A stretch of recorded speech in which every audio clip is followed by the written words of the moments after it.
top table we have Her Excellency, Mrs. Susan Coles, who's as you all know now, she's been here for 3 years, the Australian High Commissioner in Mauritius.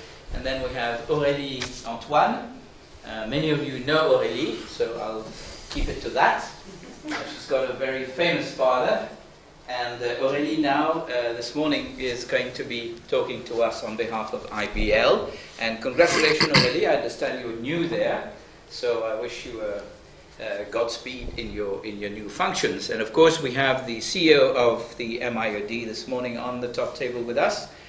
And we're going to be talking to you about the new initiative for gender diversity in leadership. This is title which is a bit long, but it's a very loaded and a very important title.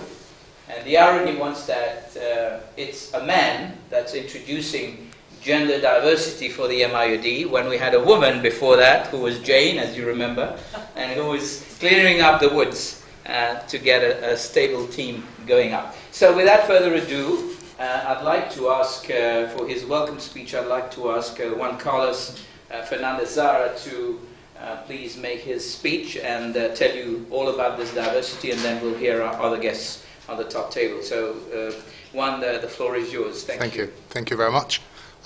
Welcome all to this launching of the initiative for gender diversity in leadership.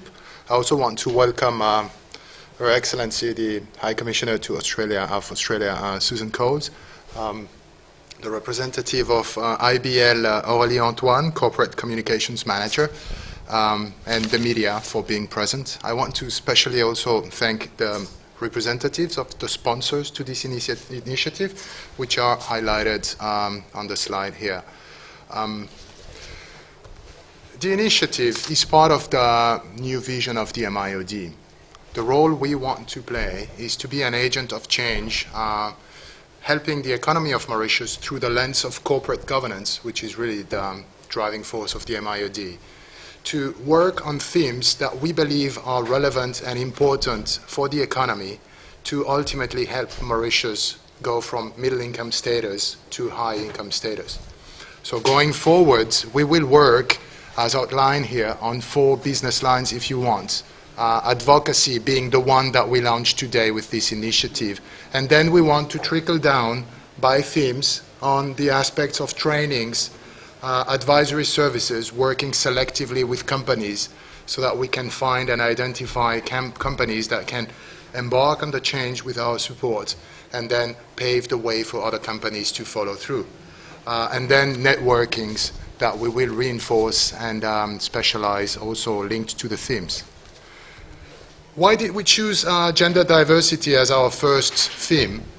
It's because we came to realize that in Mauritius, if you look at the proportion of women in high positions and we look predominantly at the board level, we find that with less than 7% of representation, Mauritius lags behind similar and more developed economies. And when we look at how other economies are performing with a higher proportion of women, not only at the board level, but also at top management levels, we realize that these companies perform better, attract talents, are more innovative, and attract investors who are willing to pay a premium to invest in those companies with diversity. But putting into context with our vision, we believe that a key component of an economy reaching high income status is to have a private sector that is innovative. And for us, if companies keep doing the business the way it has been done, with, again, less than 7% of women representation at the board level, we believe that the road will be longer and more difficult.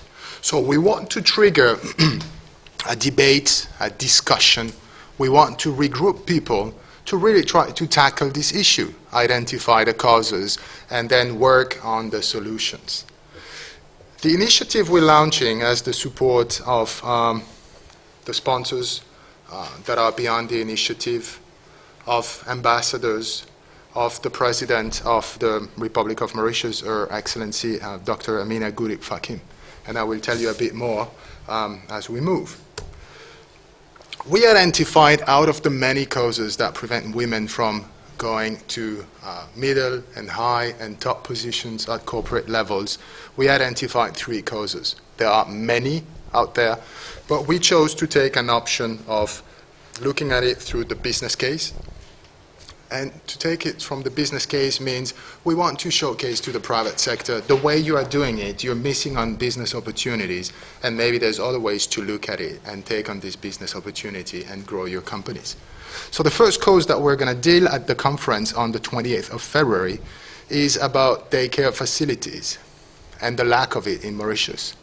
What seems to be happening is that women that become young mothers still need to take care of their children here.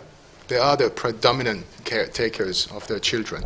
And that, unfortunately, because there is a lack of infrastructure that can provide them a safe place to leave their children during working hours, prevents them from staying at work or growing at the work level. We then identified the cause, which is the absence of work-life balance solutions, meaning the fact that even when the children reach school age, it appears to be, based on our interactions with companies and with different stakeholders, that women are the ones that still are expected to handle all family activities, taking care of the children, homework, visits with the teachers, and etc. And that prevents them from being, as sometimes we hear, committed 100% to their jobs. And ultimately, and unfortunately, this penalizes them at the end of the year. It can also demotivate and take them out of the career path that could bring them to top positions. And the cause 3 that we identify is the one that is our predominant driving force at DMIOD, which is the absence of women at the board level. And so here again, and this is why we chose cause 1 and 2, because one argument that we keep hearing is that from companies, we would love to have more women at the board level, but we cannot find suitable candidates. And so therefore, what we're trying to do as well is say, we will work on the panel on women on boards on alternatives and ways to find women in the existing pool of competencies, but we also want to build for the future, and therefore we think daycare infrastructures and flex time solutions at the level of companies are important. The conference on the 28th will be structured around 4 panels, though. The first one being the one where the President of the Republic of Mauritius will be present. Susan Coles, Her Excellency from Australia, will also be present, as well as with the ambassadors of the United, Chargé d'Affaires of the United States, Ambassador of the European Union, and Switzerland. Then we have the 3 following panels where we have representatives from the private sector that will sit and discuss, debate, and this is really the idea of the conference, is to have a debate on each of the elements. Panel 1 on the international perspective, the idea is really to bring the perspective of what is going on in different countries, what is going on in the world, and where those Mauritius fit as compared to these situations at the macro level. Panel 2, again, we have representatives from different companies, some that have created daycare facilities, some that are thinking about it, and the idea is to have a panel discussion through a debate where we can identify what prevents companies from building more daycare facilities, how can they work together to maybe find a solution, and so on and so forth on the rest of the panels. For us, the key element, if we want to be an agent of change, is not to do one-off initiatives. So the reason, as I mentioned before, that we launched today with a press conference a few weeks before the event is because we want to use this time from now, through articles that we will publish to the media, we want to launch a discussion at the national level. Then we have the conference where the panelists will come together and try to identify solutions, the causes, and work on solutions. And then after the conference, and as an outcome of the panels, we want to set up working groups that will keep on working. So for us, this is the first conference that we launch on this topic, but we expect to follow through next year with year 2, take stock and see how we move ahead and so on. And we hope this initiative will find will develop roots and will really work towards adding higher numbers of women in top positions. As compared to all other initiatives that are being done in Mauritius on gender, we are not apart from them. You should see it as a web of entangled initiatives that all work with the same goal, which is to promote women in the economy, to increase the proportion of women in job positions, be it low, middle, high, top positions. And for us, DMIOD, we are plugged into these broader initiatives that are taking place in Mauritius. We are not apart, we are just delivering focused on our lens, which are corporate governance. But we support all initiatives that are being delivered on this topic. Once again, I give the floor in 1 second to my guests here, but I wanted to highlight one of the things that we're looking at in terms of sponsorship. Is not only the financial support of this initiative, but it is also the statements that companies that you can see here make, whereby they recognize there is a need to do more. So we're calling to companies which are interested to join this initiative to contact us, to put their brands here and to really make a strong statement at the country level and international level as well, that we care about this topic and we want to work together to increase the number of women in the workplace. Thank you very much, and I'll be happy to take questions from the media after this.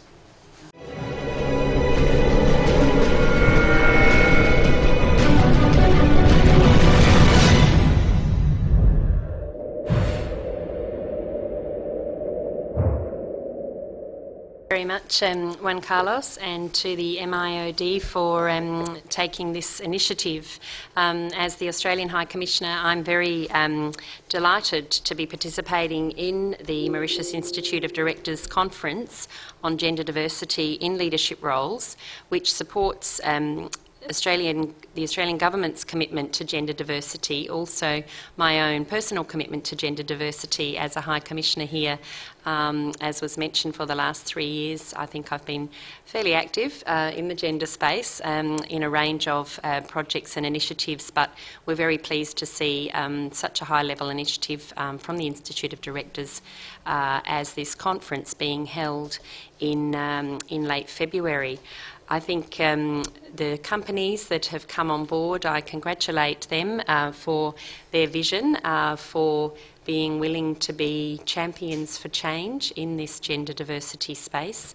It's very important that not only governments and public institutions be involved in promoting gender diversity, but as we've heard, the business case for gender diversity speaks for itself. The productivity of those companies that do have high representation of women on the board, their financial statements, their progress in showing innovation and in reaching the highest levels of international business do speak for themselves. So there's benefits to the companies in getting on board with an initiative like this, both in the short term to promote the message, but also in the long term in terms of their financial balance sheets and productivity, being able to recruit the best people, to keep the best people on their management teams and their workforces.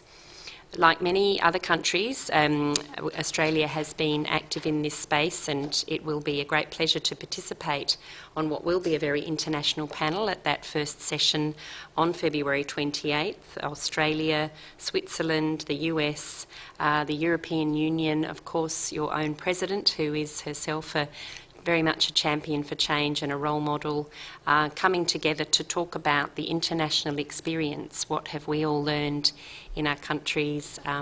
What can we share from Mauritius with Mauritius in this space? And I think we also, as a government and my own ministry, have some initiatives and some various strategies to share. On the issue of childcare, I well remember Some 10 years ago, my own ministry in Canberra set up an in-house childcare centre, which made a critical difference to the lives of the employees of the ministry, not just the women employees, but also the male employees. The children can be cared for there on site. If they're feeling lonely, their parents can drop in at lunchtime and pay them a visit. There are activities that go on that the parents can attend so much more easily, and I think that's made a really big difference. So that's an example that we can share with both the private sector and the government sector. So we're very much looking forward to participating at the conference, to seeing which perhaps in addition to the companies that have already promoted, have already signed up to be champions for change by being part of the conference. Hopefully others can come on board and spread the message with that conference and thereafter. So thank you very much.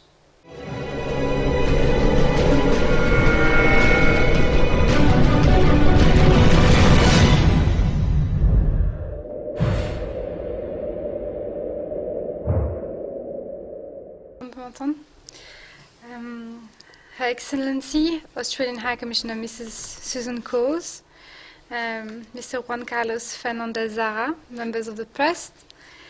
First of all, I would like to thank the MIOD for including IBL in this initiative. The lack of gender diversity, particularly in leadership positions, is still a concern in our country in 2017, and there is a need to work on concrete solutions. IBL is committed to a holistic human capital development approach that includes enhancing gender diversity at all levels and creating equal opportunities for all our team members. Our group has the responsibility to take stock of our people's needs and to see how we can fulfill their expectations in a win-win situation. Together with other stakeholders, IBL is committed to identifying the possible causes behind this lack of gender diversity, and we look forward to our participation in the present national platform to find sustainable solutions. Thank you.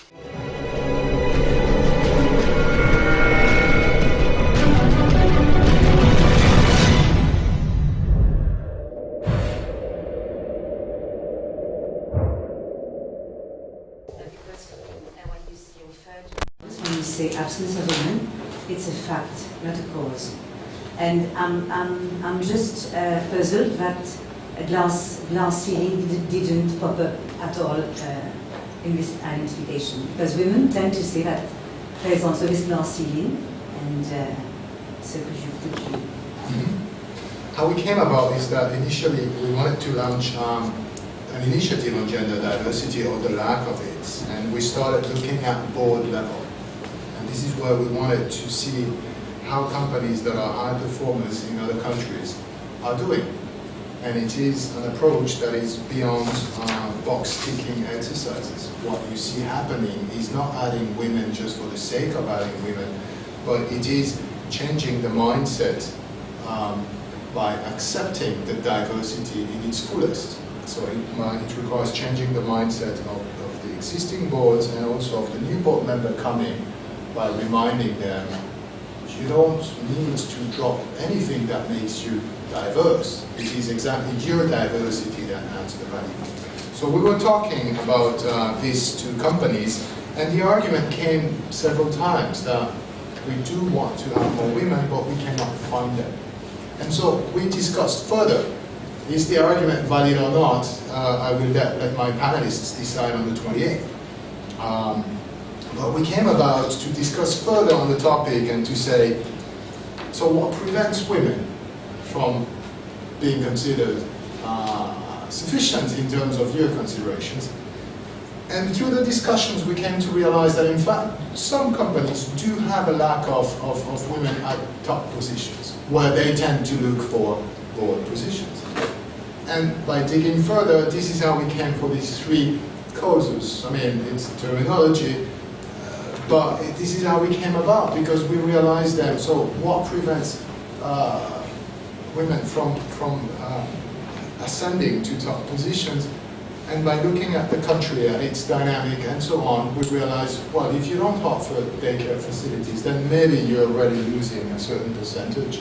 And then if you are expecting, but you see it, as you see it in other countries, if you are expecting to give you 100% commitment, and when they have to attend family obligations, you penalize them indirectly by saying, well, I want to promote you this year, but I cannot because your male colleague has been giving very long hours and has been giving 100% commitment, so wait one more year. We realized, and also through the discussion with companies, that this kind of demotivates. So the glass ceiling is everywhere. But did you speak to the women, the 7% women on the boards? Or not? Not the 7%. We're doing. But some of them, I suppose. I mean, we did speak. Obviously, the argument. Again, it's something that will be debated on the 28th. Is it true or not? Obviously, as you can imagine, there are two positions, even more.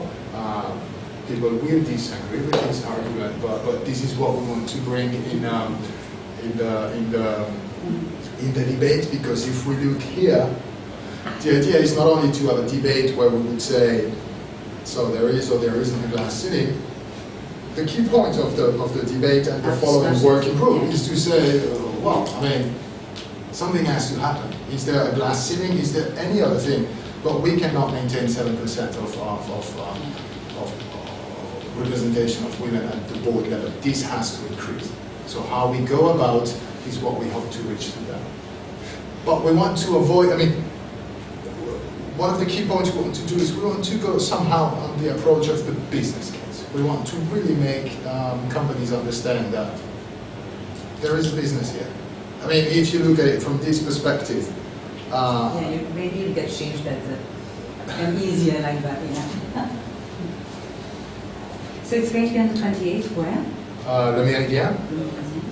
And I wanted to thank the La Bourdonnais also for supporting us. But the event is going to take place at Le Méridien, Pointe-au-Piment.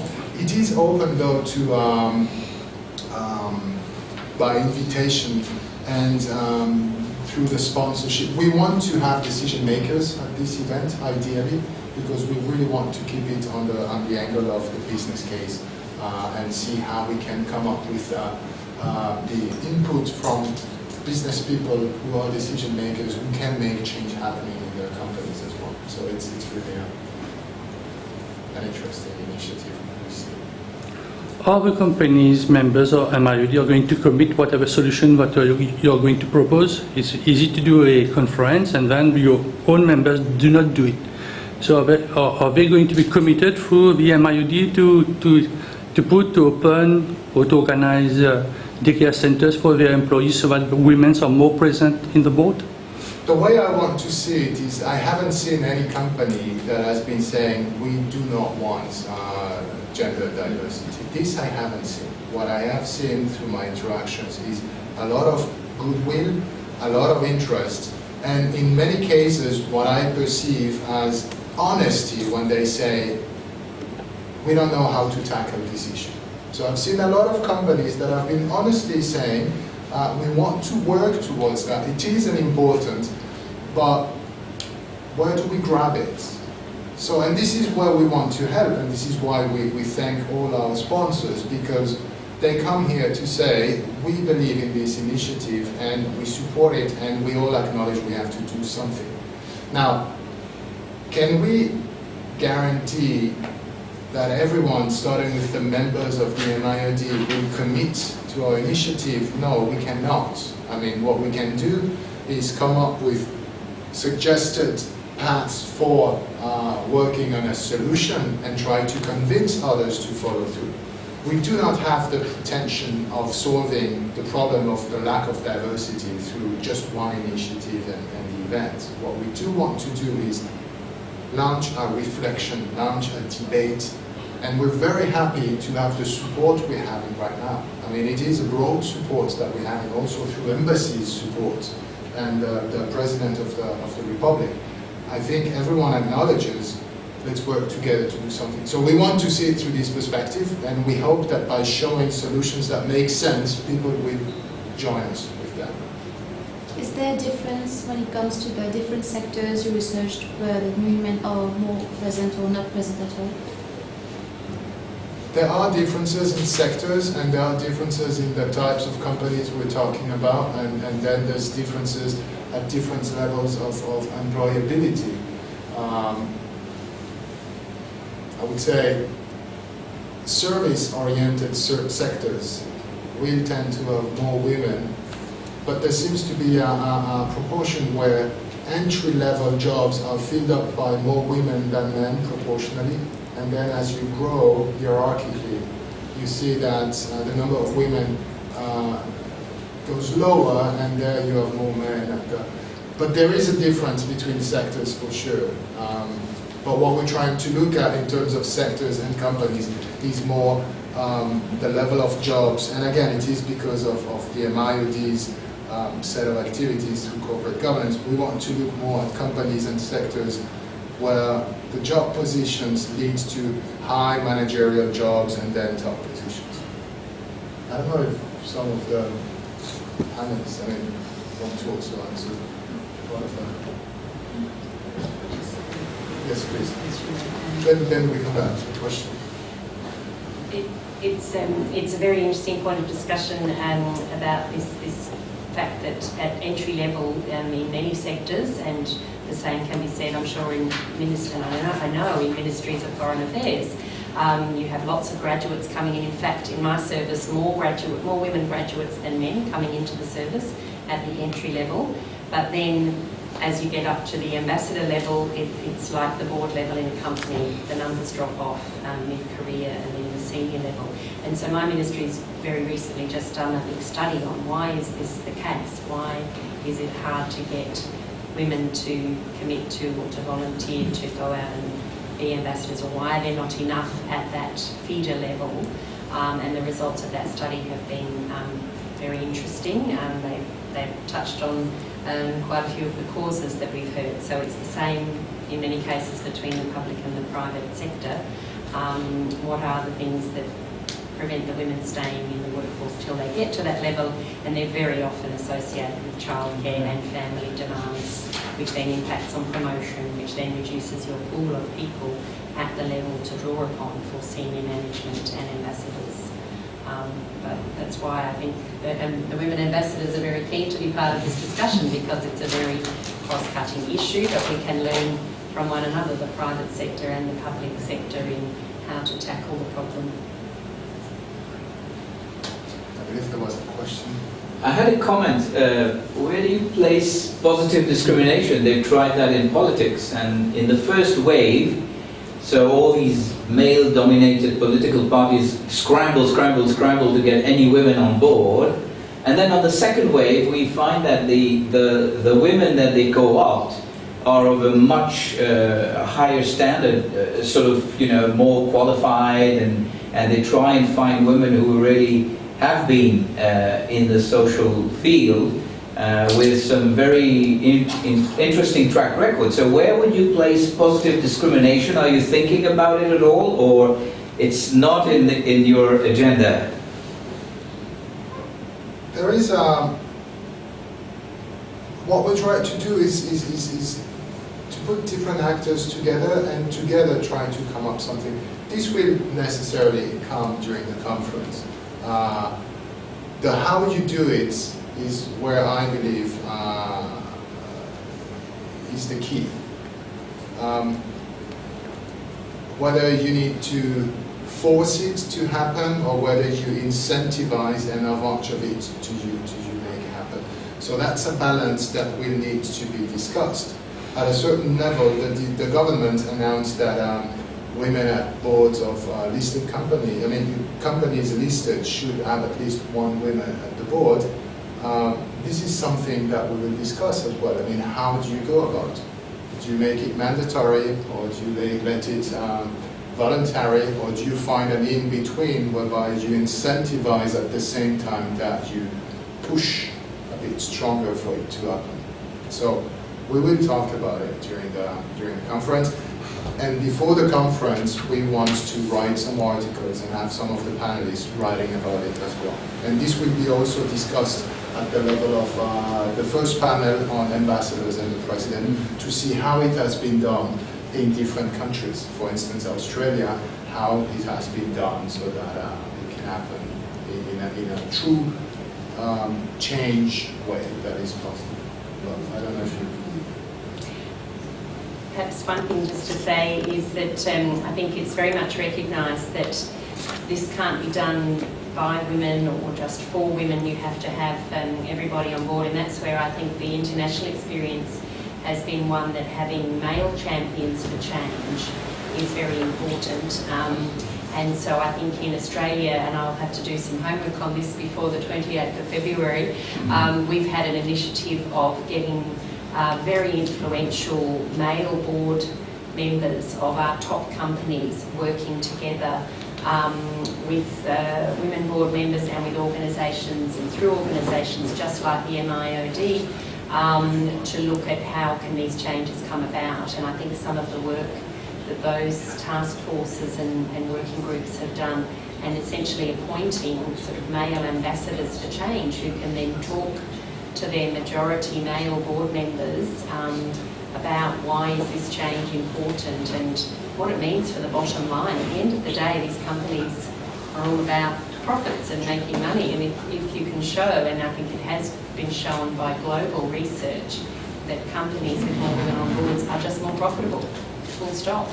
It makes business sense. Then you get some interest and some change and everybody talking about the topic. I can see everyone smiling going, yes.